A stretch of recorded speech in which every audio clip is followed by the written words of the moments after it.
السلام علیکم ناظرین، میں ہوں راجہ فرقان اور آپ دیکھ رہے ہیں دی پاکستان ڈیلی۔ اس وقت میں موجود ہوں محترمہ ریحام خان صاحبہ کے ساتھ۔ ان سے ہم مختلف سوالات کریں گے اور سب سے پہلا تو سوال یہ بنتا ہے کہ ان کا واپسی آنا کیسا ہوا؟ اپنے گھر آنے پہ تو کسی سے نہیں پوچھنا چاہیے کہ واپس گھر کیسے آئے ہیں۔ میری جو فیملی کی جو ذمہ داریاں تھیں وہ کچھ حد تک اب پوری ہوئی ہیں بچوں کی طرف، تو پاکستان واپس آنا تھا۔ پاکستان گھر ہے، پاکستان میں اپنی کنٹریبیوشن ڈالنی ہے۔ پاکستان کے جو حالات ہیں، جو غریبوں کے ساتھ ان کا استحصال کیا جا رہا ہے، جو سیاست کو ختم کیا جا رہا ہے، تو اس میں میرا خیال ہے کہ مؤثر آوازوں کی ضرورت ہے، ان کا ساتھ دینے کی ضرورت ہے۔ تو پاکستان آنا تو میرا بنتا تھا۔ میرا خیال ہے میرے حساب سے تھوڑی سی تاخیر ہو گئی ہے، لیکن رہنے کے لیے واپس آئی ہوں۔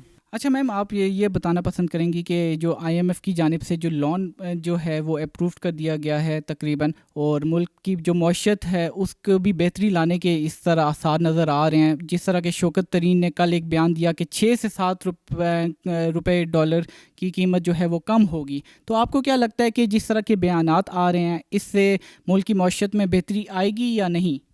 دیکھیں، میں نے تو جب بجٹ پیش کیا تھا شوکت ترین صاحب نے، تو میں نے ان کے وہ بڑی نیک دعاؤں اور خواہشات کا اظہار کیا تھا، لیکن ساتھ ساتھ میں نے یہ عندیہ دے دیا تھا کہ مجھے یقین نہیں ہے کہ یہ فائنل بجٹ ہے، اور یہ جو عوام دوست اور الیکشن فرینڈلی بجٹ کہا جا رہا ہے، آپ دیکھیں گے کہ جولائی میں بجٹ میں امینڈمنٹ کی جائے گی اور اصلی بجٹ آپ کا دسمبر میں آئے گا، چونکہ یہ آئی ایم ایف کے پاس جائیں گے اور آئی ایم ایف کی بڑی سخت شرائط ہیں جو ان کو پوری کرنی پڑیں گی۔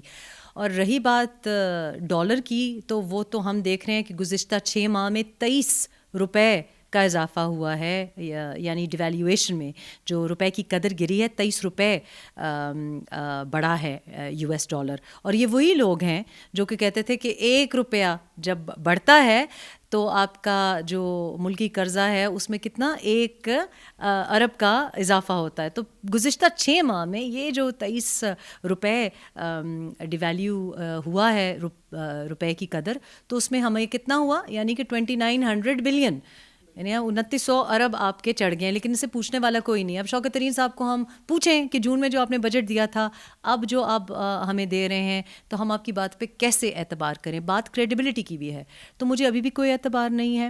آپ دیکھیں کہ پرسوں کی بات ہے، جب مارکیٹ فرائیڈے کو کلوز ہو رہی تھی تو 180 کو ڈالر نے ٹچ کیا ہے اور 175 سے ابھی بھی اوپر جا رہا ہے۔ تو یہ بات کرنا کہ آگے دنوں میں کیا ہوگا، یہ تو وہی ہے کہ باہر سے لوگ آئیں گے نوکریوں کے لیے، 1 کروڑ نوکریاں ہوں گی، 50 لاکھ گھر ہوں گے۔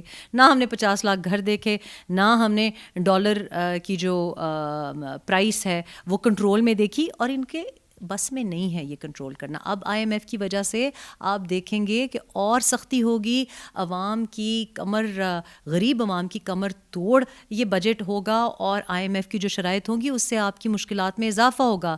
الیکٹرسٹی کو دیکھیں آپ، پیٹرول، ڈیزل، گھی، کوکنگ آئل، ہر چیز میں آپ دیکھیں 18.63% پہ تو آپ کی مہنگائی کی شرح ہے۔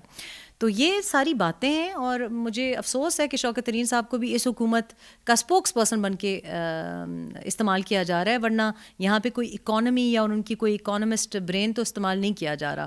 ہمیں تو سمجھ نہیں آ رہی کہ اسد عمر صاحب کی سنیں، حماد اظہر صاحب کی سنیں، شوکت ترین صاحب کی سنیں، اسپوکس پرسن بہت ہیں، عملی طور پہ کوئی ریلیف نہ دیا ہے، نہ یہ دے سکنے کے قابل ہیں۔